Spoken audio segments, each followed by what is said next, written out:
కొన్నప్పుడు ఏదో 12 లక్షలు, ఎప్పుడో. ఈ రోజున అది 100 కోట్లు. వినాలి.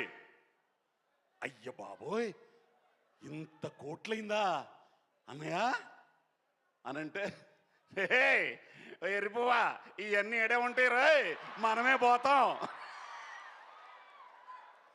ఈ ఉన్నయన్న ఆనందాన్ని ఎంజాయ్ చేయాలి. పుట్టినందుకు పని చేయాలి. ఖాళీగా ఉండకూడదు, సోమవారిగా ఉండకూడదు. పని పని పని దైవం.